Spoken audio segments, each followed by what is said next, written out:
Assalamualaikum warahmatullahi wabarakatuh.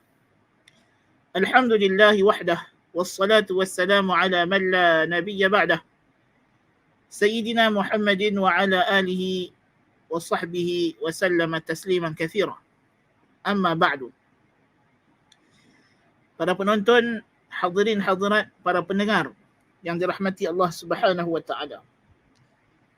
Kita meneruskan bacaan kita dalam kitab An-Naba'ul Azim, Perkhabaran Agung, karangan Syekh Muhammad ibn Abdullah Diraz rahimahullahu wa rahimah abih. Dan pada kelas yang lepas, masih lagi kita telah pun melihat beberapa contoh mawaqif yang dibawakan oleh pengarang rahimahullahu ta'ala daripada sirah Nabi sallallahu alaihi wasallam yang menunjukkan perbezaan di antara uslub Nabi sebagai peribadi baginda dengan uslub Al-Quran. So kita dapati ayat-ayat Al-Quran tidak sesuai dengan kepribadian Nabi sallallahu alaihi wasallam secara peribadi. Yang ni ada benda yang Al-Quran tegur Nabi, tak setuju dengan apa yang Nabi buat.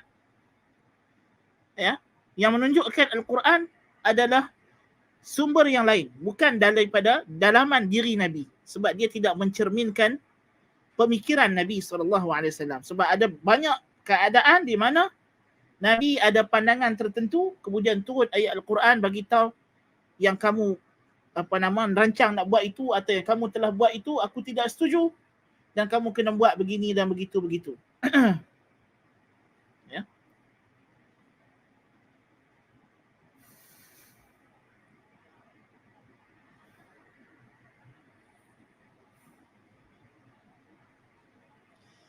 Jadi itu adalah satu bukti yang nyata untuk menjawab syubhat. Apa dia syubhat? Bahawa Nabi SAW sengaja menyandarkan Al-Quran kepada Allah untuk mendapat tarikan ataupun untuk mendapat pengikut. Kerana kita dapat tidak berlaku. Bahkan Nabi SAW sentiasa membezakan apa yang dia cakap dengan apa yang Allah Ta'ala wahyukan kepada dia. Kemudian kata musannif rahimahullah ta'ala, tarafun min siratihi sallallahu alaihi wasallam bi'iza'il Qur'an, hadha tarafun min siratihi bi'iza'il Qur'ani wa kulluha syawahidun natiqatun bidiqqah fi anna al-Qur'ana lam yasdur anhu bal warada ilaihi. Inilah dia contoh-contoh daripada stesen-stesen perhentian-perhentian sirah yang kita perhati, yang kita telah tengok tadi, ya, bahawa Al-Quran ini bukan datang daripada diri Nabi SAW, tapi Al-Quran itu datang kepada Nabi. Al-Quran itu turun kepada Nabi SAW. Diberikan kepada baginda, diajarkan kepada baginda. Bukannya baginda yang produce Al-Quran itu. Wa annahu lam yafid an qalbihi bal ufidha alaih. Dia tidak melimpah daripada pemikiran Nabi, tetapi ia dilimpahkan kepada Nabi SAW. فَإِذَا أَنْتَ صَعِدْتَ بِنَظَرِكَ إِلَى سِيرَتِهِ الْعَامَّةِ لَقِيتَ مِنْ جَوَانِبِهَا مَجْمُوعَةً رَائِعَةً مِنَ الْأَخْلَاقِ الْعَظِيمَةِ. Sekarang musannif rahimahullah ta'ala akan lanjutkan lagi. Dia kata, kalau engkau pandang tinggi lagi, naik lagi, tambah lagi pandangan engkau berkenaan dengan sirah Nabi SAW, engkau akan jumpa lebih banyak contoh-contoh yang menarik daripada akhlak, kelakuan baginda Nabi yang sangat mengagumkan, yang sangat agung. وَحَسْبُكَ الْآنَ مِنْهَا أَمْثِلَةٌ يَسِيرَةٌ إِذَا مَا تَأَمَّلْتَهَا صَوَّرَتْ لَكَ إِنسَانًا الطُّهْرَ مِلْءَ ثِيَابِهِ وَالْجِدَّ حَشْوَ إِهَابِهِ. Kalau dan cukuplah sekarang ini untuk kamu, aku nak bagi beberapa contoh, kata musannif, daripada sirah Nabi SAW yang kalau kamu perhati, kamu renungi dengan pemikiran yang waras, kamu akan dapati Muhammad itu SAW seorang manusia, seorang insan yang kesucian memenuhi pakaiannya, memenuhi kelakuannya, tindak lakunya, ya, dipenuhi dengan kesucian, purity. Wal jiddu hashwa ihabih, dan kesungguhan memenuhi kulit baginda sallallahu alaihi wasallam. Nak kata Nabi sallallahu alaihi wasallam, akhlak dia penuh dengan akhlak-akhlak yang suci, akhlak yang mulia, akhlak yang sentiasa diterima oleh mana-mana manusia dan menjadi idaman orang untuk berakhlak seperti perkara tersebut. Dan Nabi ini orang yang bersungguh-sungguh, bukan orang yang jenis main, bukan jenis pelawak, bukan jenis tak. Dia orang yang serius dalam melaksanakan tanggungjawabnya. Ya'ba lisanuhu an yaquda fima la ya'lamuh wa ta'ba 'aynahu an tukhfiya khilafa ma yu'linuh. Lisan Nabi SAW enggan menceburkan ke dalam perkara yang dia tidak tahu. Nabi tidak pernah bercakap perkara yang dia tidak tahu. Bahkan benda yang dia tak tahu, dia habaq dia tak tahu. Dia tak ada, dia mengaku kata dia ni pandai semua benda. Berbeza dengan kalau kita perhati pemimpin-pemimpin duniawi, bukan pemimpin dunia. Nabi pun memimpin kita di dunia juga. Tapi Nabi memimpin di dunia untuk kejayaan akhirat. Ada pemimpin duniawi yang memimpin hanya untuk kepuasan dunia sahaja. Ya. Kalau kita perhatikan mereka ni, mereka akan mendakwa mereka adalah orang yang tahu semua benda, serba-serbi. Mereka takkan mengaku mereka bodoh. Ya. Takkan mengaku. Takkan berani nak kata saya tak tahu. Ya. Payah kita nak jumpa pemimpin duniawi itu yang nak mengaku kata dia tak reti, atau dia tak tahu, atau dia tersilap. Walaupun dah terang-terang tersilap, sanggup lagi bohong. Bohong hidup-hidup. Tak ada masalah. Ya. Dengan harapan orang akan lupa apa yang dia bohong. Tapi, ialah, bohong di dunia tidak akan ke mana. Nas'alullah al-afiyah. Nabi SAW bukan macam itu. Pandangan, jelingan mata Nabi SAW, Nabi tidak berani membuat jelingan yang berbeza dengan zahir baginda. Wa ya'ba sam'uhu ay yusghi ila ghuluwil madihin lah. Nabi tak suka mendengar ghuluwil madihin lah. Sikap melampau orang yang memuji Nabi SAW. Berbeza dengan pemimpin duniawi. Yang memang kalau Nabi seperti yang digambarkan oleh syubhat kita bahawa dia ni seorang ahli politik yang nak dapat pengikut, lalu dia berbohong dan berdusta untuk mendapatkan pengikut, tentulah Nabi SAW akan suka dan bangga kalau dia dipuji-puji melangit-langit walaupun benda tu tak ada pada diri dia.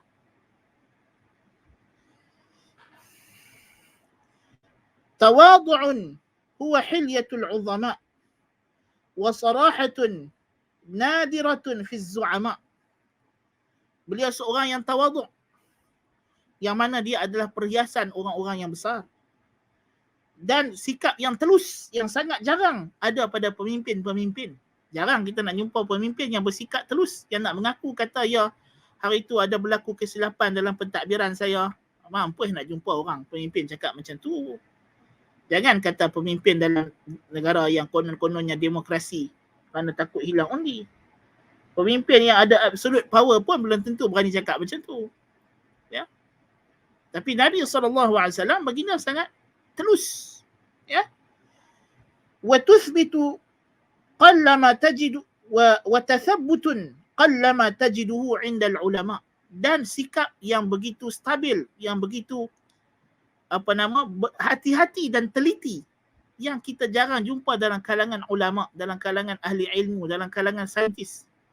Ketelitian Nabi SAW dan nak menyampaikan satu fakta, satu maklumat melebihi segala ketelitian para akademik, para saintis, para alim, ilmuwan, cendekiawan, sarjana. Fa'anna man mithluhu al-khatalu aw at-tazwir aw al-ghurur aw at-taghrir, hasya lillah. Maka bagaimana mungkin orang yang begini rupanya kita nak menyatakan dia ni ada buat tipu helah ataupun bohong ataupun penipuan, ya, Mana mungkin kita nak samakan Nabi SAW yang bawa kitab suci dan mendakwa kitabnya suci dengan pemimpin duniawi yang hari ini dia menjanjikan pelbagai janji-janji manis, esok lusa dia kata janji saya bukan kitab suci. Ya. Jadi ini adalah jauh beza pemimpin. Maksudnya kita nampak Nabi SAW dari satu segi dia manusia. Ya. Tetapi dia manusia yang mencapai piawaian kemanusiaan yang tinggi. Manusia yang mempunyai sikap-sikap yang mulia, yang luhur, yang menepati cita rasa manusia idaman. Al-insanul kamil. Insan sempurna. Dalam konteks yang sahih maksud saya.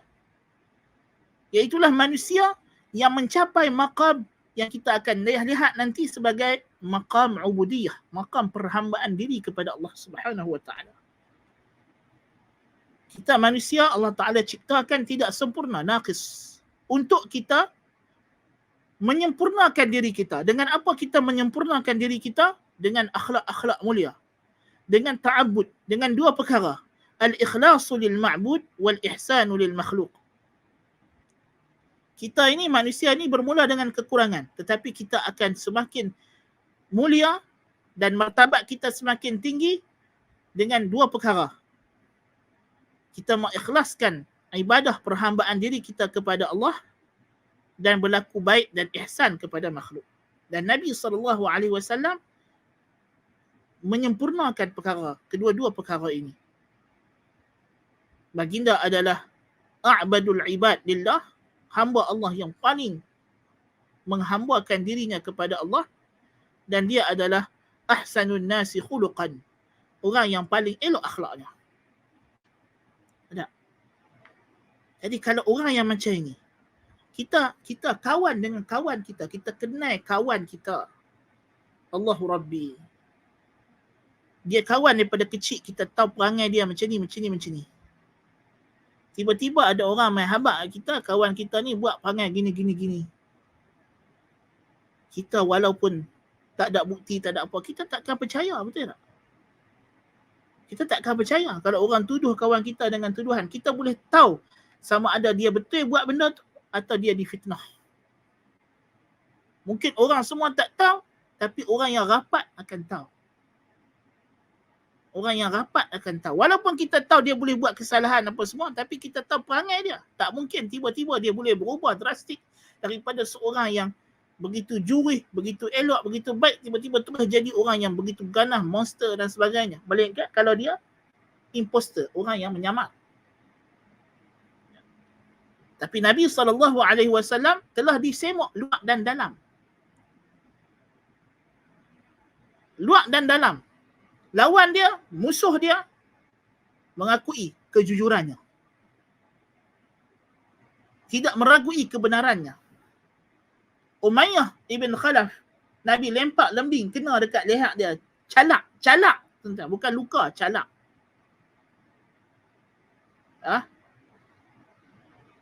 Dia punya merau menjerit, dia kata aku akan mati. Kawan-kawan dia kata mati, dia buat calak saja. Dia kata tak. Pasal hak kata ni Muhammad dah janji masa di Mekah dia akan bunuh aku. Yang bagi aku calak ni Muhammad. Kalau Muhammad kata dia bunuh aku, dia mesti bunuh aku. Dia kata Muhammad tak pernah bohong. Allahu Rabbi. Tuan-tuan, musuh Nabi yang paling ketat sekali, Umayyah ibn Khalaf. Ya? Dia yakin dengan Nabi. Dia kata Muhammad tak cakap bohong. Muhammad kata dia akan bunuh aku. Mesti dia bunuh aku. La hawla wa la quwwata illa billahil aliyil azim. Tengok ini musuh dia. Yakin dan percaya kepada dia. Kita ada isteri-isteri Nabi SAW. Di antara isteri-isteri Nabi ni kita kena tahu tuan-tuan dan puan-puan selatar belakang mereka. Ada di kalangan mereka ini yang asalnya adalah wanita yang dirampas atau ditahan dalam peperangan. Yang Nabi SAW bunuh bapa dia, suami dia, kaum kerabat dia. Iaitulah Ummul Mukminina Safiyah binti Huyai ibn Akhtab. radhiyallahu anha. Safiyah ibn Huyai ibn Akhtab, wanita daripada Yahudi Khaybar. Bila berlaku peperangan Khaybar, Yahudi kalah. Nabi hukum bunuh bapa dia. Ya. Huyai ibn Akhtab. Nabi hukum bunuh suami dia. Tetapi dia adalah wanita yang mencintai Nabi dan membenarkan Nabi SAW. Kita heran. Kenapa engkau boleh sayang suami yang asalnya dia ni tawan engkau dalam perang? Ya. Tetapi dia yakin Nabi adalah Nabi dan Rasul. Pasal pak dia sendiri habaq. Dia cerita dekat kita masa Rasulullah SAW sampai ke Madinah, pak dia dengan pak cik dia mai ke Madinah nak tengok betul ke Nabi yang depa baca dalam kitab Taurat ni. Depa balik pergi Khaybar, orang Khaybar tanya, macam mana? Betul ke dia Nabi hak kita duk tunggu, hak kita mai pindah daripada Palestin, kita mai duduk di Madinah ni nak tunggu dia. Betul ke hak ni kan Nabi dia? Huyai ibn Akhtab kata, sungguhlah yang tu lah Nabinya.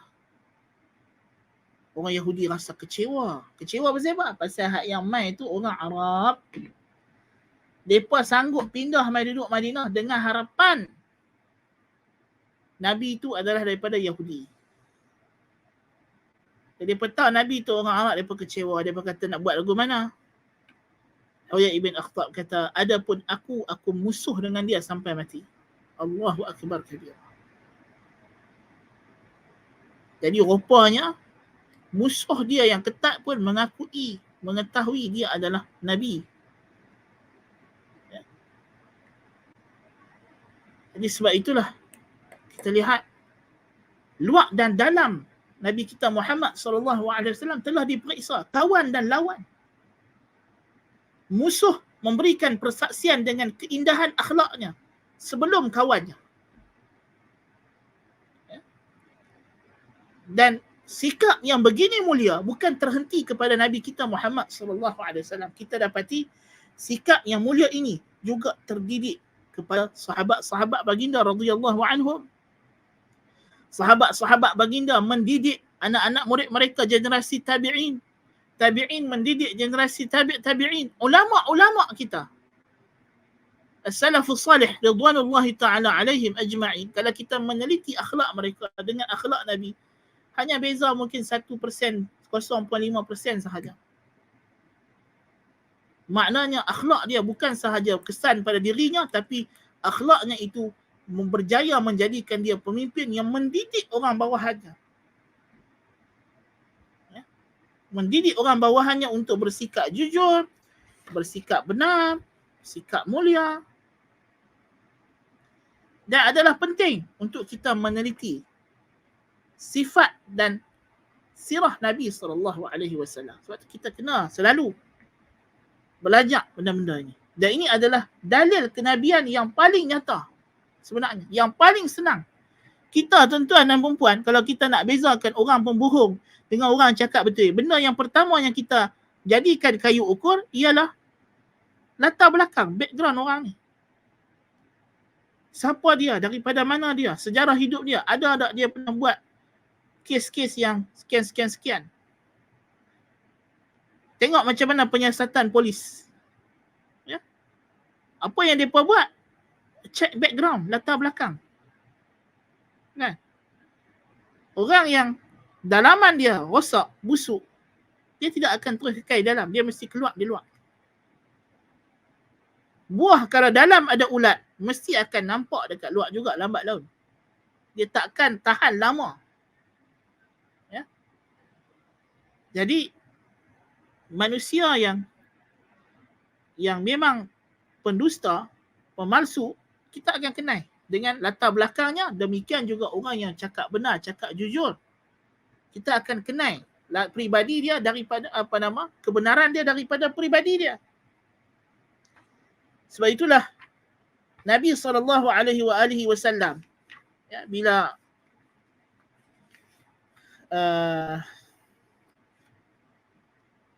naik ke Bukit Safa, dakwah yang pertama sekali, Nabi kata apa? Nabi kata, wahai orang Quraisy, kalau aku bagi tahu kamu di belakang bukit ini, bukit Safa ini, ada tentera yang akan menyerang kamu waktu pagi atau petang, adakah kamu percaya?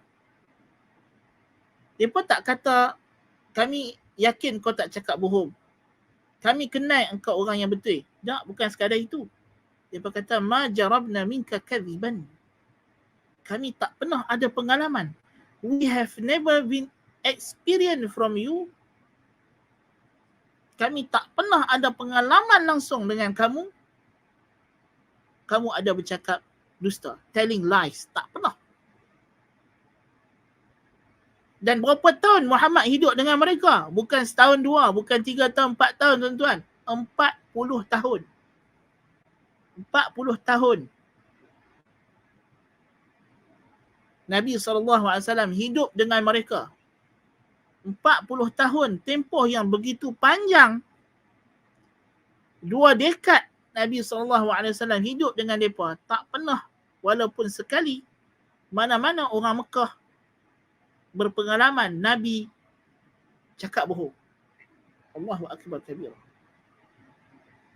Sebab itulah meneliti sirah Nabi SAW sangatlah penting.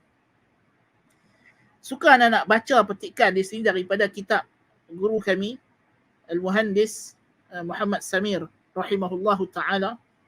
Dia mengarang kitab ini selepas kitab ini terbit. Tak lama lepas itu beliau telah pun wafat rahimahullahu ta'ala.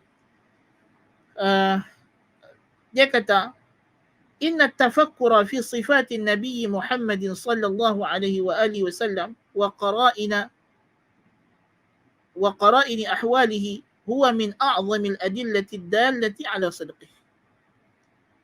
Sesungguhnya berfikir, merenung pada sifat-sifat Nabi Muhammad sallallahu alaihi wasallam dan qarinah-qarinah keadaan baginda adalah sebesar-besar dalil yang menunjukkan kebenaran baginda. Walidzalika, oleh sebab itulah, amara Allahul bashara jami'an, Allah memerintahkan seluruh manusia bin nazari wa tafakkuri fi halin nabi wa sifatih, untuk kita merenung dan berfikir dalam-dalam berkenaan dengan keadaan Nabi dan sifat kelaku baginda. Kadalilin ala sidqih, sebagai dalil kebenaran baginda. Qala ta'ala fi surah Al-A'raf, dalam surah Al-A'raf ayat 184 Allah Ta'ala berfirman, awalam yatafakkaru ma bi sahibihim min jinnah. Apakah mereka tidak berfikir? Sahabat mereka itu, yakni Muhammad, bukanlah orang gila. Bukan orang gila.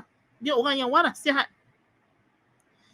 Qala ta'ala fi surati Saba al-ayah as-sadisah wa arba'in, qul innama a'idhukum biwahidah أن تقوموا لله مثنى وفرادا ثم تتفكروا ما بصاحبكم من جنة إن هو إلا نذير لكم بين يدي عذاب شديد. Katalah olehmu, wahai Rasulku, kepada mereka, sesungguhnya aku hendak menasihatkan kamu dengan satu perkara. Hendaklah kamu berdiri kerana Allah. 2 orang, seorang, berdiri, bangkit berdiri sejenak dan fikir. Kemudian kamu berfikir, merenungkan. Tidaklah sahabat kamu ini, Rasul yang datang kepada kamu ini, orang gila. Dia bukan orang gila. Dia hanyalah orang yang memberikan peringatan kepada kamu sebelum datangnya azab yang sangat dahsyat. يقوم هذا الدليل في الأساس على فكرة وضوح وسهولة التفريق بين النبي الصادق ومدعي النبوة الكاذب. Dalil ini, dalil bahawa kita boleh kenal Nabi SAW dan kebenaran baginda hanya menerusi kepribadian baginda SAW. Berpijak di atas satu landasan asas. Apa dia asas ini? Iaitulah untuk membezakan Nabi yang benar dengan Nabi yang palsu adalah benda yang sangat mudah, bukan benda yang susah. Dia tidak memerlukan pengetahuan yang mendalam untuk membezakan Nabi yang benar dengan Nabi yang palsu. Ya, kita tengok di Malaysia ni berapa banyak Nabi palsu, semuanya kecundang akhirnya. sampai letak jawatan. Nabi palsu yang muncul di Mesir baru-baru ni pun hari ni tengok dekat Facebook dah letak jawatan juga. Allahu akbar kabira. Tak ke mana mereka ni? Na'udzubillahi min zalik. Ya. Bukan susah kita nak bezakan orang yang bercakap benar, orang yang jujur dengan orang yang imposter, pendusta. Wala aqulu imkaniyat at-tafriqi bal suhulatahu wa wuduhahu likulli man tafakkara wa tadabbara qalila. Bukan sekadar ianya sesuatu yang kemungkinan, bukan sahaja dia adalah as a possibility. Kebolehan untuk membezakan Nabi yang hak dengan Nabi yang palsu hanya berdasarkan background checking ini, not only as a possible thing to do, bukan sahaja benda yang possible boleh dibuat, bahkan dia adalah proses yang paling mudah dan paling senang untuk dibuat. Betul tak? Dan kita kalau kita guna scientific methods, kalau kita guna Occam punya kaedah, dalam kita nak menentukan sesuatu fakta, kita kena ambil yang paling mudah, yang paling jelas, yang paling terang, yang paling kurang rintangannya. Itu adalah yang paling tepat dengan kaedah saintifik, betul tak? Jadi nak kenal Nabi ni, dia kata orang yang fikir, yang tadabbur, bukan benda yang susah untuk kenal. Sebab itulah Allah Subhanahu wa taala tidak beri uzur, hadirin hadirat para penonton, kepada mereka yang kufur dengan kenabian Nabi kita Muhammad sallallahu alaihi wasallam, tidak ada uzur. Syekhul Islam Ibn Taimiyah kata, dalil kebenaran Nabi sallallahu alaihi wasallam adalah jelas, terang dan mudah. Sebab itulah tidak ada uzur bagi mereka yang tidak mengakui kenabian dan kerasulan baginda sallallahu alaihi wasallam. Berbeza dengan hukum hakam yang baginda bawa. Itu ada beza-bezanya. Ada hukum hakam yang boleh dipahami oleh semua orang, yang boleh diketahui semua orang. Ada isu-isu yang terperinci, yang memerlukan penelitian dalil yang mendalam. Sebab itulah bila orang dah masuk Islam, kemudian ada benda-benda tentang ajaran Islam yang mereka tidak tahu, mereka jahil, bukan semua mereka akan terus berdosa. Ada yang mereka dimaafkan dan diberi uzur kalau mereka tidak tahu.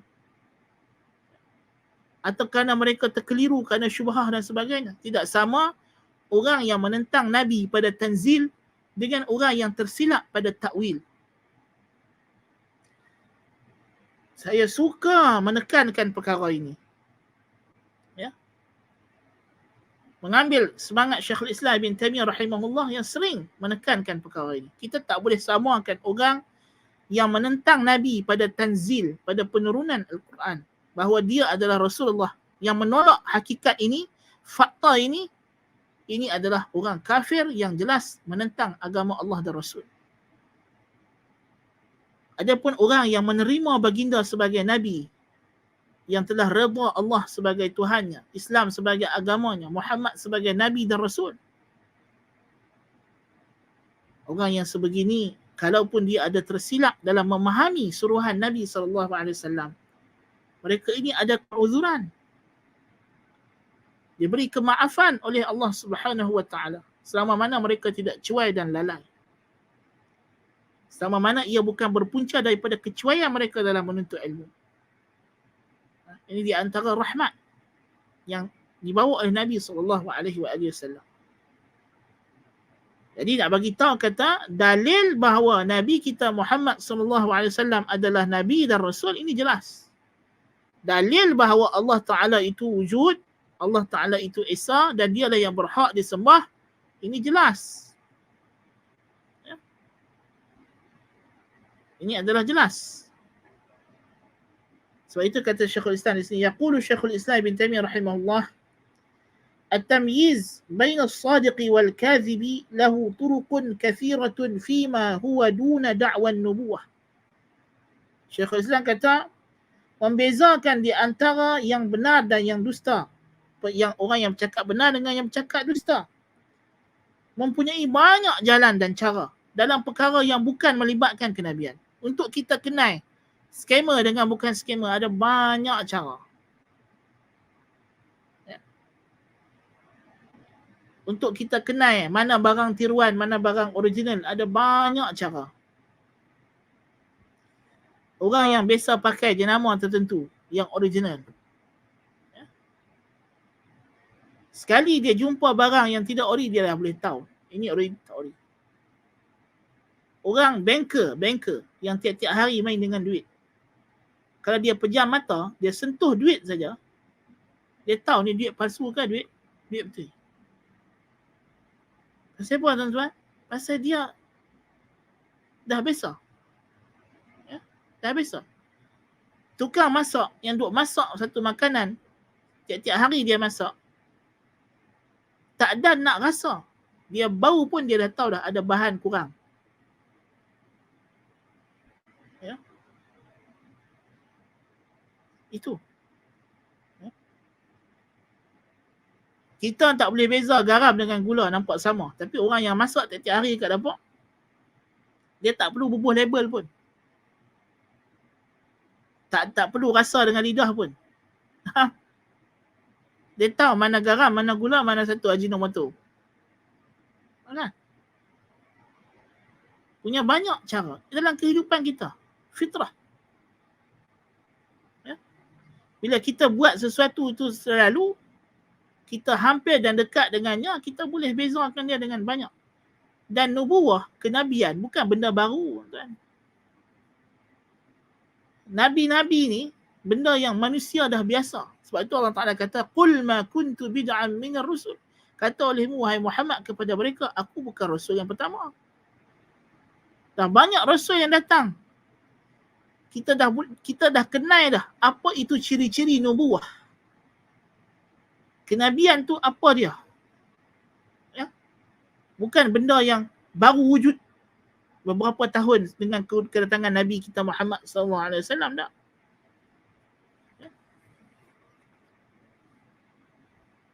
Dan Nabi ini ada ciri-ciri universal yang disepakati oleh seluruh manusia yang waras. Siapa ada ciri-ciri ini, dia adalah Nabi. Di antaranya jujur, amanah. Yang mana itu adalah daripada fitrah manusia. Kita tahu. Mustahil Nabi cakap bohong. Mustahil Nabi orang yang khianat. Mustahil Nabi orang yang menyembunyikan fakta. Mustahil Nabi orang yang bodoh. Ini sifat kenabian yang utama yang kita boleh capai dengan akal. As-sidqu wal-fatanatu wal-amanatu wat-tabligh. Benar, sidq, bijaksana, al-hikmah, berhikmah dalam tingkah lakunya hikmah. Sebab itu orang Badui ditanya kepadanya, apa sebab kamu begitu yakin Muhammad ini Rasul? Dia kata tidak pernah ada apa-apa yang Muhammad suruh lalu akal menghukum perkara tersebut, alangkah baiknya kalau dia tak suruh.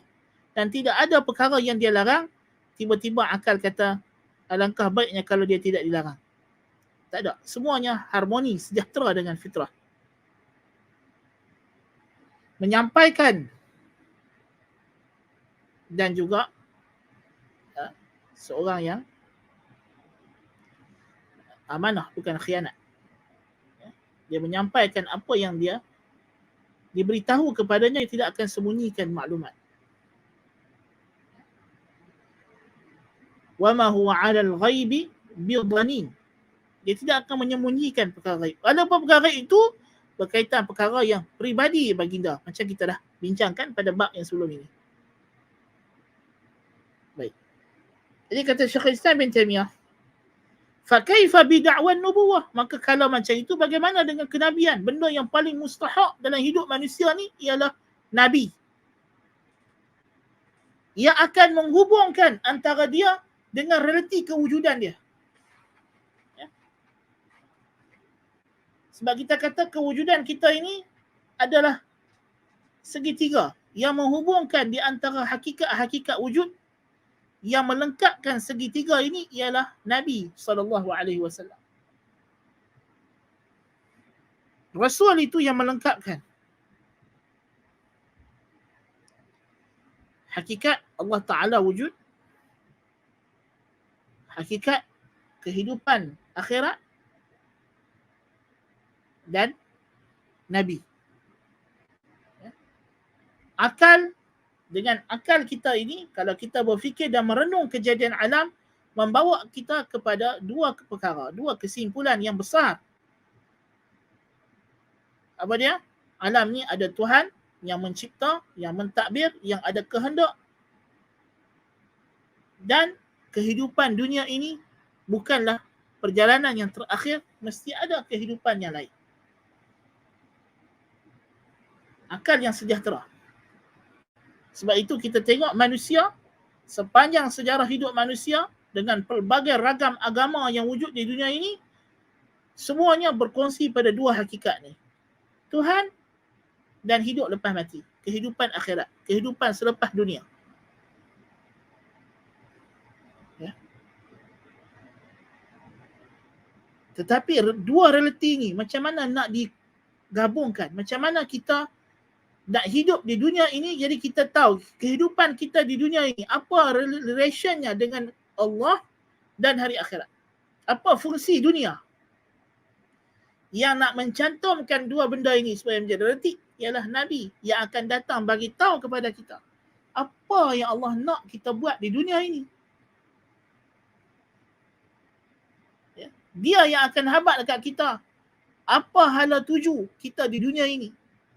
Apa tugas kita di dunia ini? Siapa yang nak bagi tahu kepada kita? Yang tu kita perlukan utusan daripada Allah sendiri yang akan main habaq dekat kita.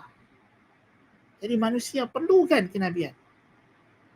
Perlukan nubuwah untuk membimbing hidup mereka. Kita tak boleh, walaupun sedetik, tidak ada Nabi yang membimbing kita. Sebab itulah kita berhajat kepada bimbingan Al-Quran dan Sunnah sepanjang masa. Sepanjang masa. Lebih daripada keperluan kita terhadap udara, makanan dan minuman. Bahkan kita tak boleh nak sedut udara, tak boleh nak makan, nak minum, melainkan dengan panduan daripada wahyu Allah Subhanahu wa ta'ala. Allahu akbar kabir. Jadi kata, wa ma'lumun anna mudda'i risalata imma an yakuna min afdalil khalqi wa akmalihim wa imma an yakuna min anqasil khalqi wa arzalihim. فكي يشتبه أفضل الخلق وأكملهم بأنقص الخلق وأرذلهم. Dan kita ketahui bahawa yang nak mendakwa jadi Nabi ni tak lari daripada dua jenis manusia saja. Salah satu. Apa dia? Sama ada dia manusia yang paling afdal, yang paling sempurna, atau yang paling hina, yang paling jelek.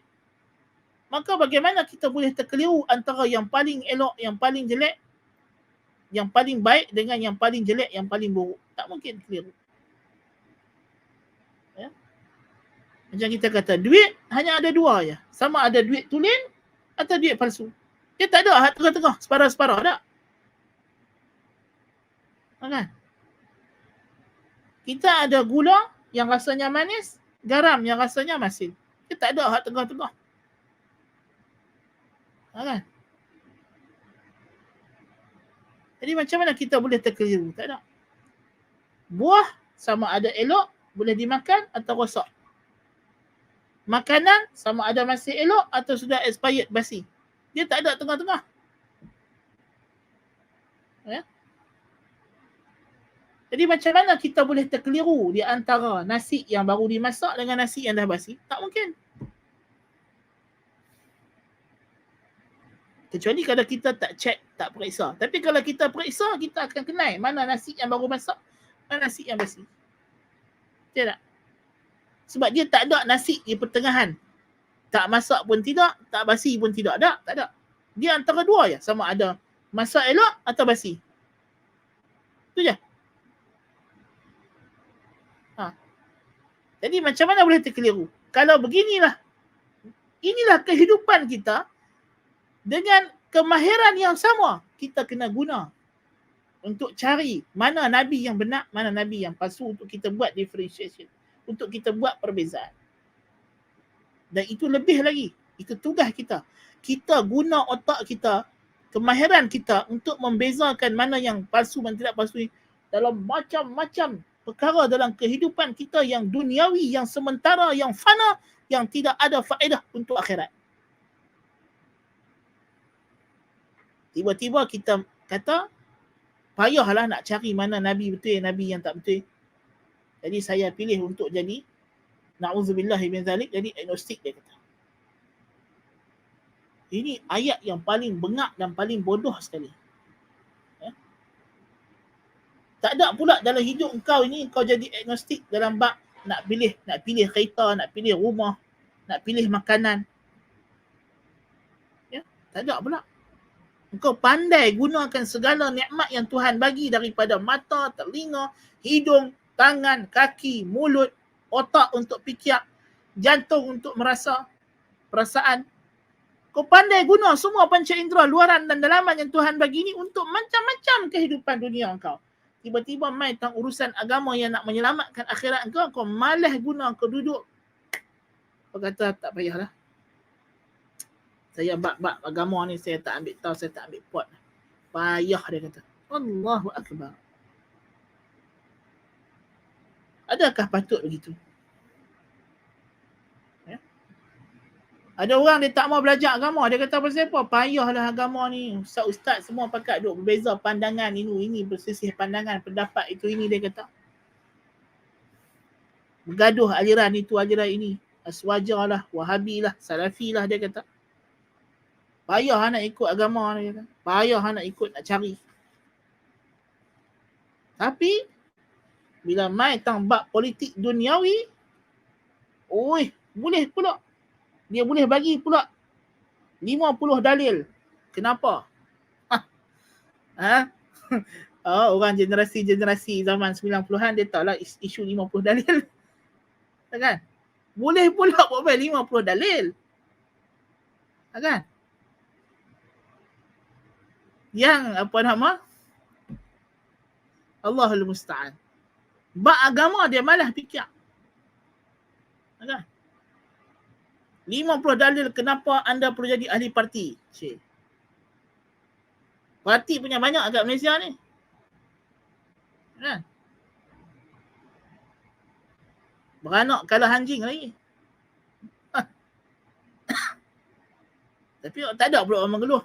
Patut kita haramlah parti-parti politik ni mengelirukan dan saling bercekaran. Yang pelik tu ada ahli politik dulu, dia kata kita tak boleh bagi orang mengaji agama banyak sangat. Pasal apa? Orang agama suka bergaduh. Jadi keliru. Wah. Habis? Engkau tu daripada dulu sampai lah jadi sebab pergaduhan politik. Sepatutnya engkau lah yang kena haram. Kan? Main tambah agama dia suruh haram. Pasal apa? Dia kata banyak sangat perbezaan pandangan. Allahu Akbar kabir.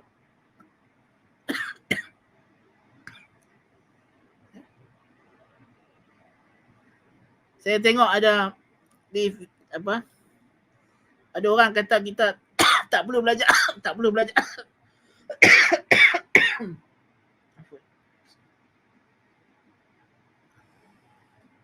Tak perlu belajar sangat agama Islam. Pendidikan Islam ni kena kurang. Pasal apa? Pasal dia kata tak berguna sangat pun dalam hidup. Dan kau orang tak beragama. Bukan sebab engkau tak guna dalam hidup. Sebab engkau orang manusia yang tak berguna. Sebab itulah kau tak guna agama. Kalau engkau orang yang hidupnya berguna dan orang yang berguna dalam hidup ini, kau akan nampak betapa pentingnya agama dalam kehidupan kau. Tapi engkau dah jadi orang tak berguna. Mana kau nak nampak kepentingan agama? Jadi bila ada orang buat status, balas balik. Kan? Kita tak guna pun apa yang kita belajar dalam matematik tambahan, maths. Patut dikurangkan. Bangkitlah orang yang nak mempertahankan. Walaupun saya yakin orang yang buat status maths tu dia asalnya nak tempelak lah. Dan hakikatnya apa yang mereka jawab untuk mempertahankan subjek maths, itulah juga dengan cara yang sama. With the same methodological, kita guna untuk jawab balik syubhat mereka pasal pendidikan Islam. Tak? Pandailah habaq sebenarnya kita guna tapi kita tak sedap dalam gitu gini. Kok mana pun dia faham pentingnya matematik tambahan itu dalam alat-alat elektronik dan sebagainya, dia benda yang manusia yumkin al-istighna'u anhu. Kok mana pun benda yang manusia boleh hidup tanpanya. Walaupun hidup tanpa benda tersebut mungkin akan jadi susah, jadi sukar. Ya, itu satu hal. Jangan keliru. Tetapi bukan bermakna kalau tak ada benda tu manusia akan terus musnah. So kena differentiate di antara benda yang menjadi daruriyat dengan hajiyat. Kewujudan laptop, internet, apa semua ni memang kalau tak ada, dia jadi susah dan sukar dalam hidup kita. Tetapi dia tidak berubah kepada daruriyat. Dia tetap hajiyat kerana tak ada laptop, tak ada internet, kita masih lagi boleh hidup, masih boleh lagi mengaji dengan cara yang lain. Ya? Kok mana pun wasilah Tuhan bagi banyak. Tidak bagi satu saja. Allah Ta'ala buka kepada kita ni jalan. Di dunia ni banyak cara untuk kita boleh hidup. Kalau hilang satu wasilah, tak bermakna hilang semua wasilah. Walaupun mungkin dengan hilangnya wasilah itu, kita akan lebih sukar. Ya? Tetapi nubuwah, kenabian, agama ini kalau tidak ada, ini adalah daruriyat, kemestian. Kalau tak ada, kita tak boleh hidup. Tidak akan ada keadilan dalam dunia. Tidak akan ada kepuasan dalam kehidupan manusia. Tidak ada hala tuju. Dia tidak akan faham apa tujuan dia hidup, dan bila berlaku kepadanya musibah dan sebagainya, dia tidak ada metodologi untuk menghadapi musibah tersebut dengan cara yang sahih. Begitu penting agama. Ya. Jadi benda-benda macam ni orang tak nampak. Tak. Kata Ibn Abil Izz al-Hanafi rahimahullah, An-nubuwatu innama yadda'iha asdaqus sadiqina aw akdzabul kadzibin. Kenabian ini hanya dua jenis manusia saja yang dakwa diri dia nabi. Sama ada dia manusia yang paling benar, jujur, atau yang paling dusta, pembohong. Wala yaltabisu hadza bihadza illa ala ajhalil jahilina. Dan tidak mungkin terkeliru di antara orang yang paling jujur dengan orang yang paling pembohong, melainkan ke atas orang yang paling jahil, paling bongok, paling bengak. Bal qara'inu ahwaliha lihima tu'ribu anhuma wa tu'arrifu bihima. Bahkan latar belakang kedua-dua orang ini memperkenalkan kita kepada mereka. Mana satu yang betul, mana satu yang tak betul. Seperti kita sebut dulu ni, dia ada the good, the bad and the idiots. Nubuwah ini, kenabian ini sama ada ia didakwa oleh the good atau the bad. Ya? Sama ada orang yang baik atau orang yang jahat. Dan tidak mungkin terkeliru antara orang baik dengan orang jahat, melainkan orang yang paling jahil. Allahul Musta'an. ومعنى هذا الكلام أن الشخص الذي يدعي أنه نبي فهو بين أمرين لا ثالث لهما. إما أن يكون صادقا في دعواه فيكون نبيا بحق وهذا قطعا سيكون أصدق الصادقين طوال حياته. Makna perkataan ini bahawa orang yang mendakwa sebagai Nabi, dia tidak ada tiga, hanya dua jenis saja. Sama ada dia Nabi betul, Nabi yang memang betul Nabi, maka tentulah dia ni orang yang paling benar sepanjang hidupnya. Latar belakang dia akan terbukti orang yang cakap benar. Wa satati jami'u mawaqifihi wa siratihi litu'akkid dhalik. Semua perhentian peristiwa hidupnya dan perjalanan hidupnya akan datang untuk mengukuhkan perkara tersebut kepada kita. Wa imma an yakuna kadhiban fi da'wahu fa huwa hinaha yakdhibu 'ala Allah fi ashaddi ma yakunu al-kadhib. Kalau dia pembohong, maka dia telah berbohong atas nama Allah dalam perkara yang paling dahsyat sekali. Fahadha sayakunu akdzabal kadzibin. Orang yang macam ini akan terdedah, terselah bahawa dia orang yang paling pembohong. Walan yaslama dhalika syakhsun min iftidahi amrihi khasatan ma'a kathratil mawaqif wal ahdath التي يمر بها ويتفاعل معها بالإضافة إلى كونه محور اهتمام ونظر الناس من حوله لادعائه النبوة. Dan dia tidak akan selamat daripada terdedah perkara sebenar tentang dirinya. Apatah lagi dengan dia mendakwa jadi Nabi, dia menjadi fokus pandangan orang, perhatian orang. Orang akan teliti semua gerak-geri dia. Dan dia akan melalui fasa hidup yang sangat penting dan banyak peristiwa yang dia kena hadapi lebih daripada orang biasa. Once dia dakwa dia jadi Nabi, itulah hakikat yang akan berlaku. Kalau dia orang yang pembohong, kok mana pun akan kita nampak juga akhirnya pembohongannya. Kalau dia orang yang jujur dan benar, sampai kesudahlah dia akan zahir sebagai orang yang jujur dan benar.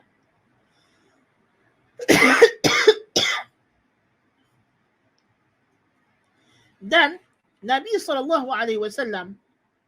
macam kita kata lagi, ya, kalau kita perhatikan dalam seluruh manusia, dalam seluruh alam ni, semenjak Allah Ta'ala ciptakan alam ini, Nabi-Nabi dan Rasul-Rasul adalah orang yang paling dikenali oleh generasinya.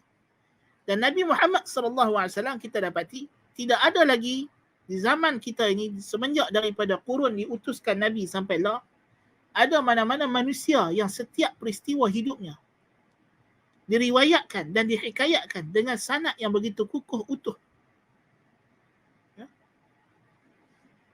Melainkan Nabi kita Muhammad sallallahu alaihi wa alihi wasallam.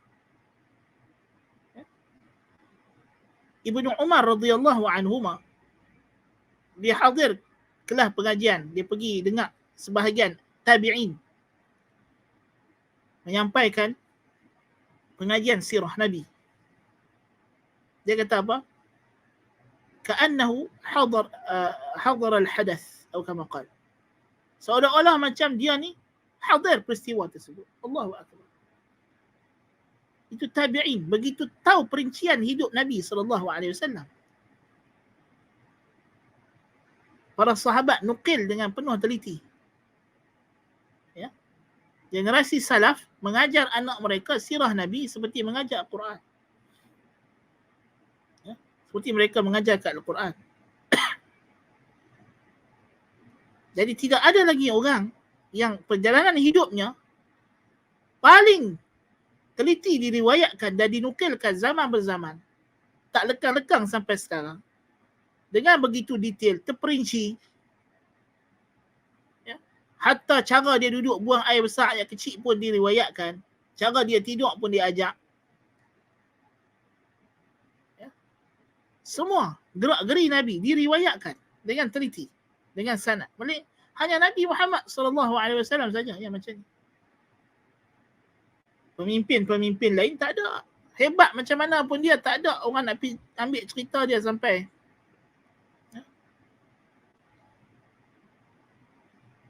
Jadi kalau Nabi kita ni orang yang pendusta, bohong, background dia dah lama akan mendedahkan perkara tersebut. Jadi di sini musannif rahimahullah ta'ala akan bawakan kepada kita sejumlah mawaqif, sejumlah peristiwa dalam sirah Nabi SAW yang membuktikan perkara ini.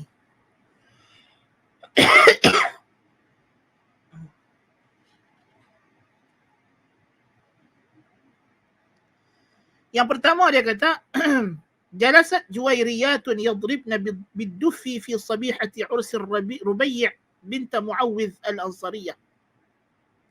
وجعلنا يذكرن آباءهن من شهداء بدر حتى قالت جارية منهن وفينا نبي يعلم ما في غد فقال صلى الله عليه وآله وسلم لا تقولي هكذا وقولي ما كنت تقولين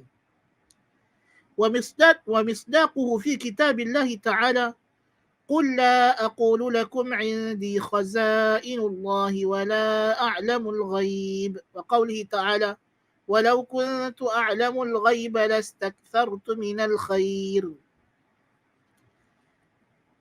Sekumpulan wanita-wanita, kanak-kanak wanita bermain memukul duf, kompang dalam satu majlis perkahwinan, iaitulah perkahwinan Ar-Rubai' binti Muawwidh radhiyallahu anha. Ya. Lalu mereka mendendangkan syair mengingati bapa-bapa dan nenek moyang, datuk-datuk mereka, bapa-bapa dan datuk-datuk mereka yang terkorban dalam peperangan Badar. Lalu seorang kanak-kanak kecil itu berkata, dan dalam kita ini ada Nabi yang tahu apa yang akan jadi esok hari. Dia puji Nabi dengan cara yang salah, tersilap. Yang dia sangka benda tu betul. Nabi tidak diam, Nabi tidak biarkan. Nabi segera tegur, Nabi kata, da'i qawliki hadhi. Da'i qawlaki hadha. Ya? La taquli hakadha. Nabi kata, jangan kamu cakap macam ini. Jangan kamu sebut begini. Wa quli ma kunti taqulin. Yang lain-lain tu tak apa. Ini hadis sahih dalam Sahih Bukhari. Ya. Dan ini bertepatan dengan firman Allah, suruhan Allah kepada Nabi dalam Al-Quran, dalam suratul An'am, Allah Ta'ala kata ayat 50, katalah olehmu wahai Muhammad, aku tidak berkata kepada kamu aku memiliki khazanah-khazanah Allah dan tidak pula aku tahu benda ghaib. Dan dalam surah A'raf ayat 188 maksudnya, kalau aku tahu benda yang ghaib, tentulah aku akan banyak dapat harta dan kebaikan. Wa ma massani yasu, dan tidaklah aku akan kena benda yang buruk kalau aku tahu benda ghaib.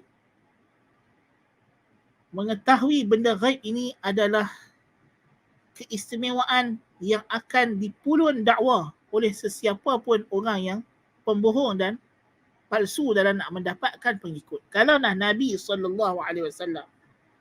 seperti yang digambarkan, ya, sebagai pemimpin politik yang hanya nak dapat pengikut, adakah Nabi akan bagi tahu benda macam ni? Kata dia tak tahu benda ghaib. Sedangkan pengikutnya sudah pun mula percaya yang dia boleh tahu benda jadi esok hari.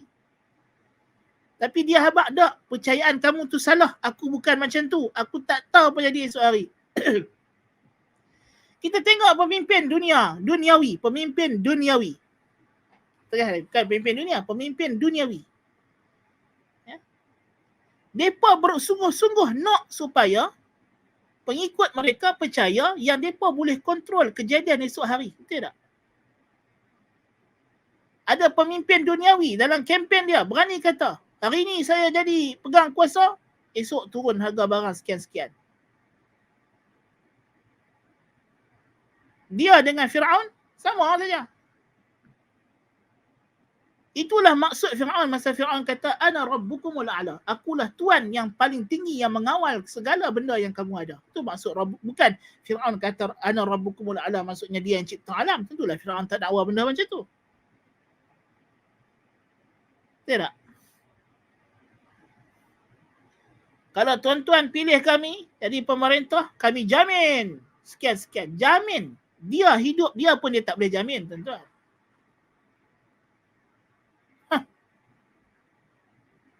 Dia pun tak tahu lagi apa jaminan dia untuk hidup sekejap lagi. Tiba-tiba dia nak menjamin kehidupan kita di masa depan. Allahul Musta'an. Siapa dia nak cakap macam tu? Kan? Tengok pandemik ni. Banyak. Orang politik tak mau kalah juga. Mereka masih lagi sombong. Angkuh. Setelah mana Allah Ta'ala tunjuk kepada mereka bahawa mereka tidak mengawal kejadian alam. Tapi mereka masih terus mengambil sikap kefir'aunan. Kenamrudan. Tidak? Masih lagi kita jamin tidak ada PKP, tidak ada sekatan. Macam dia yang akan tentukan apa pula varian yang akan datang lepas ni. Allahu Akbar kabira. Jadi disebabkan mereka ni suka mendakwa benda ghaib, apa jadi kepada mereka? Akhirnya manusia mula percaya kata mereka yang kawai. Wujud golongan-golongan konspirasis, orang yang percaya kepada bahawa manusia yang mengawal kejadian ghaib yang berlaku dalam alam ni. Itu adalah bagian, itu adalah definisi yang Sebenarnya bagi golongan yang percaya kepada teori konspirasi yang ada pada hari ini, yang telah pun dianggap sebagai satu aliran falsafah tersendiri di barat, iaitulah aliran pemikiran konspirasism, yang mana mereka ni percaya setiap kejadian dalam alam ni di sebaliknya ada kerja-kerja gaib yang dilakukan oleh manusia juga, bukannya Tuhan, bukannya Allahu Akbar. Dan ini adalah hukuman Allah Ta'ala kepada golongan etis. Setelah mana mereka enggan mempercayai kewujudan Allah yang gaib, Allah Ta'ala hukum mereka dengan percaya benda-benda mengarut. Yang sebenarnya gaib juga, percaya kepada UFO lah, percaya kepada sekian-sekian. Subhanallah. So percaya malaikat tak mau, percaya UFO. Tuhan tak mau percaya, tapi percaya kepada kononnya ada makhluk asing yang kita tak nampak, yang ada entiti asing yang mencipta alam. Kita kata, yalah, entiti asing. Tuhan itu entiti asing lah. Dia bukan sama dengan alam. Laisa kamitslihi syai'. Maknanya akhirnya dia dah sampai ke tahap kena mengaku Tuhan, tapi dia tak mau guna kalimah Tuhan. Dia pandai berselindung, dia main kata. Ya. Allahu Akbar kabirah. Tapi nak cerita kata kalau Nabi ni macam itu, Nabi takkan suruh jariah ini tukar dan berhenti daripada mendakwa. Nabi tahu benda gaib. Sebaliknya Nabi larang. Dan di sini terselah kepatuhan Nabi SAW kepada perintah Allah dalam Al-Quran. Ya Allah suruh supaya Nabi habaq dekat pengikut dia, kata aku tak tahu benda gaib. Betapa taatnya Nabi SAW. Naam. Kemudian contoh yang kedua, jadi yang pertama itu bagaimana baginda mengaku dengan sejujurnya dia tak tahu benda gaib. Sedangkan kita dapati Al-Quran penuh dengan perkhabaran gaib. Jadi macam mana kita nak kata Quran itu rekaan dia kalau dia sendiri dalam masa yang sama mengaku tak tahu benda gaib? Tiba-tiba dalam Al-Quran Allah Ta'ala kata tilka amba'ul ghaibi nuhiha ilaik. Itulah dia perkhabaran gaib yang kami wahyukan kepada kamu.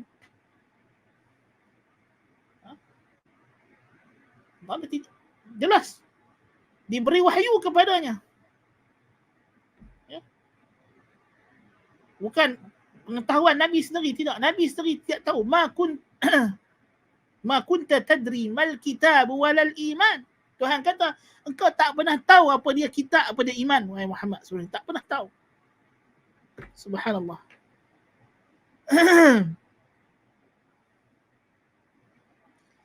Tilka amba'ul ghaibi nuhiha ilaik.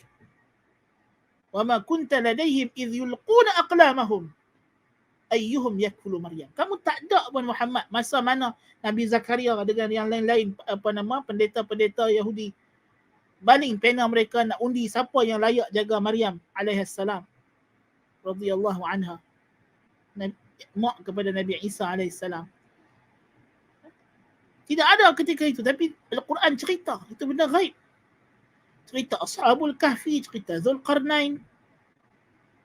Itu gaib yang dunia, yang akhirat lebih lagi. Subhanallah. Tapi Nabi begitu jujur, begitu jelas mengaku kata dia tak tahu benda gaib. Kalaulah Nabi nak membohong guna nama Tuhan, ini adalah pendedahan, pembohongan yang terang-terang.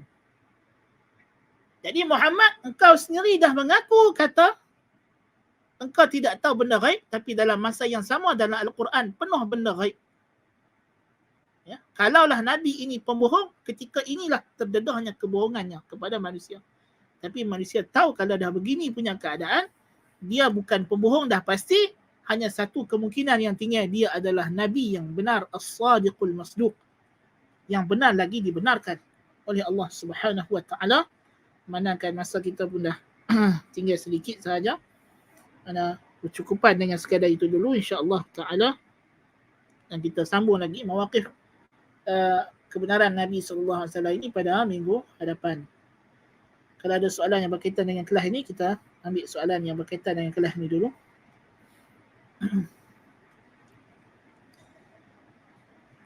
agamawan tidak perlu berpolitik. Adakah benar? Sebab itulah politik itu menjadi kucar-kacir. Apa dia politik?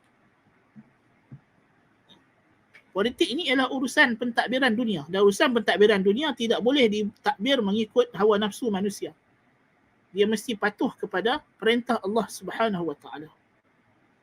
Tidak mesti orang yang nak mentadbir itu mesti ada pangkat ustaz atau ada degree, ada PhD dalam syariah. Tidak. Bukan itu maksud kita. Tetapi orang yang nak jadi pemerintah, jelas disyaratkan dia mesti tahu hukum hakam Islam halal dan haram, dan dia mesti ikut bimbingan para ulama yang mahir kalau dia sendiri tidak mahir. Ya, sebab itu pemerintahan dalam Islam adalah berbentuk kolektif. Dan alim dalam agama adalah juzuk yang paling penting dalam sistem pemerintahan Islam. Kerajaan Islam dulu semua yang memerintah dia adalah ulama atau didampingi oleh para ulama. Walaupun ialah ada pemerintah yang lalai, leka, tidak mengikut semua nasihat itu, tapi mereka mengikut nasihat yang umum yang dalam skala yang lebih besar. Jadi walaupun berlaku kezaliman, kepincangan, tetapi dia tidak berlaku pada usul seperti yang berlaku pada zaman kita hari ini. Hari ini bukan sahaja lagi kezaliman, bahkan sistem pemerintahan itu sendiri sudah tidak mengikut sistem Islam. Itu yang bukan sekadar tidak mengikut undang-undang, sistem yang rolling pemerintahan itu. Itu yang dahsyatnya zaman kita sekarang ni. Allahumma musta'an. Nah.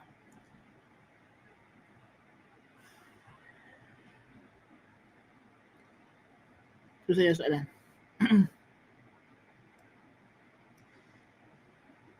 Ada soalan semalam untuk kelas semalam ya.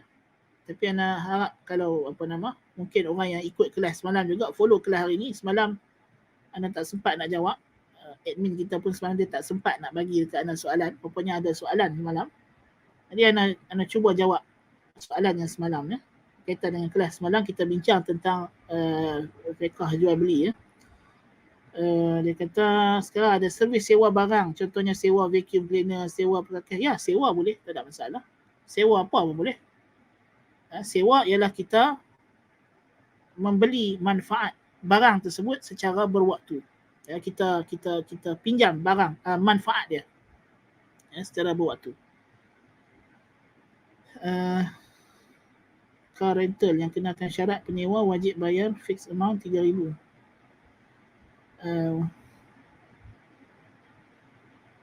Ya, kalau dia ambil, maksudnya dia ambil kalau berlaku accident, dia ambil bayaran 3,000. Kalau average memang dalam masalah itu termasuk kos-kos yang lain, tidak mengapa.